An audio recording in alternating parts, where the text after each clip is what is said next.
Aujourd'hui, nous attend une dure montée jusqu'au camp de base qui devrait nous permettre d'approcher le Ganesh 4. La montée est casse-pattes.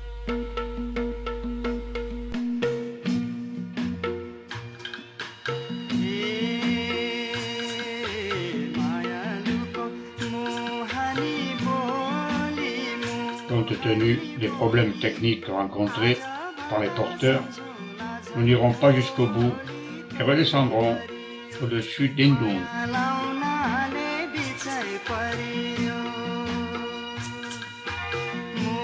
Redescendre sur Indung par le même chemin pour rejoindre le village de Chaliz.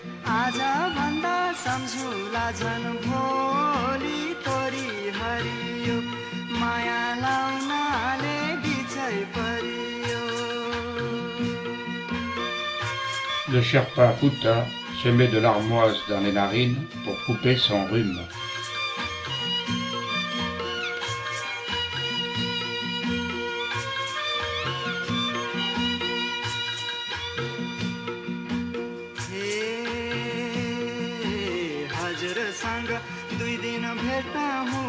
Les jeunes filles, habillées de robes colorées, entament une série de danses et notre Sherpa Ratna s'en donne à cœur joie.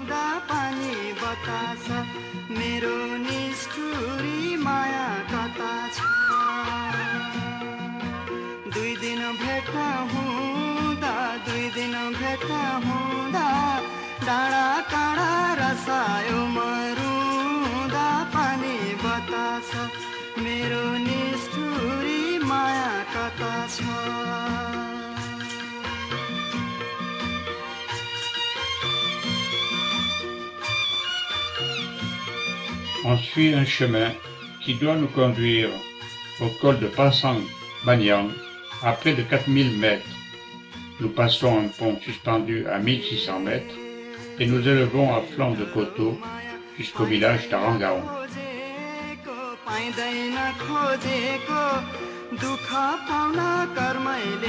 On traversera ensuite le village tamang de Tibling, à forte communauté chrétienne. À la sortie du village, d'ailleurs, nous verrons une petite chapelle.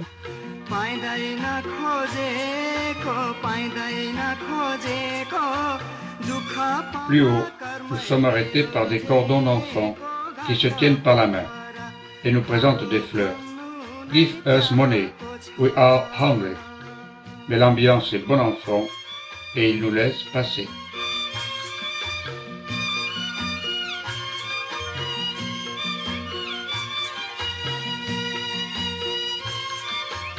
Dans les hauteurs de Tibling, vers midi, notre sympathique Sherpa Ratna est victime d'un coup de chaleur.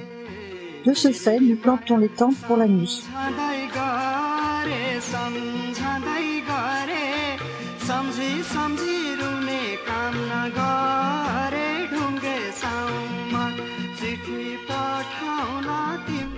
La caravane se remet en route en forêt, passe quelques carcas construites dans des lieux enchanteurs pour atteindre le col qui est marqué d'une série de chortels.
l'évacuation à dos d'homme et de nuit d'une jeune porteuse atteinte d'un MAM sévère. Elle crache du sang, elle a un bras entièrement paralysé. Il faut rapidement la mettre sous oxygène, puis la descendre 500 mètres plus bas, jusqu'au village de Sandang. Nous modifions donc notre programme. Au lieu de poursuivre sur les crêtes, nous descendons vers Sandang. Sandang est un charmant hameau qui semble sortir tout droit d'un décor d'opérette tyrolienne. Les chalets sont charmants, entourés de sapins. C'est l'ancienne base arrière d'une mine de fer, de zinc et de plomb, aujourd'hui désaffectée.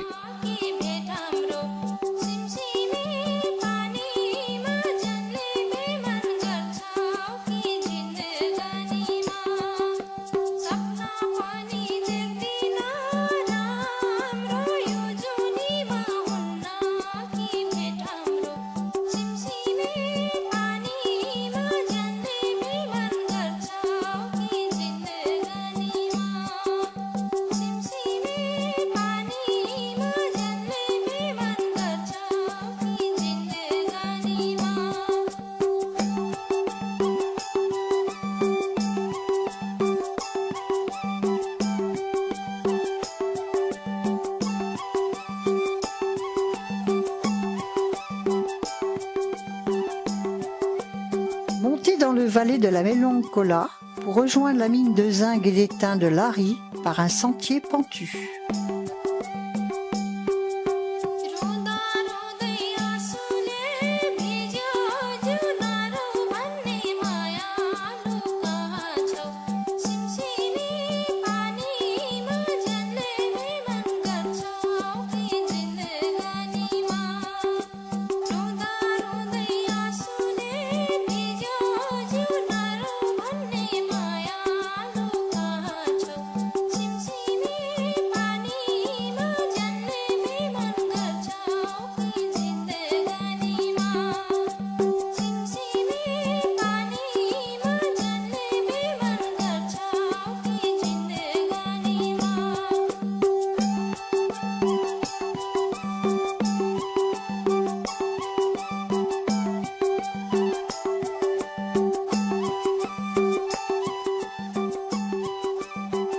Dans l'après-midi, nous montons de 100 à 200 mètres pour nous acclimater à l'altitude.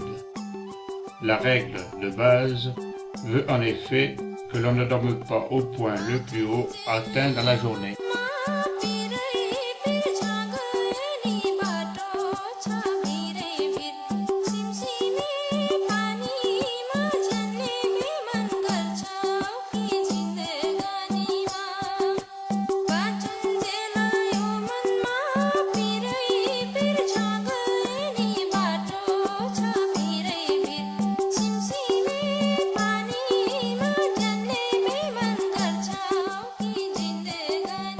On se dirige par une rude montée vers le camp de base Pal d'Or, situé au pied de la moraine effilée qui sépare les glaciers Est et Ouest.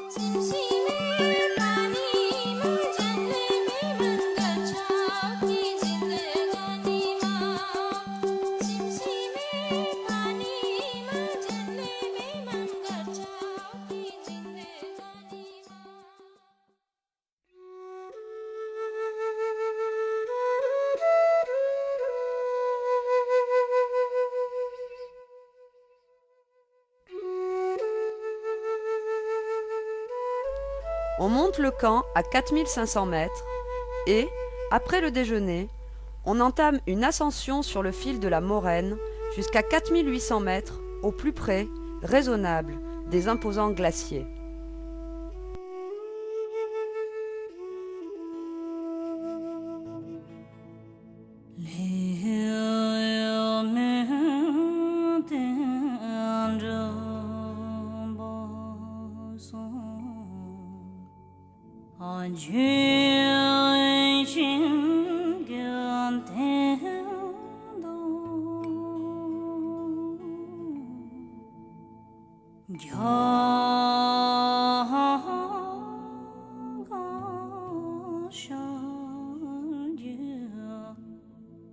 I'm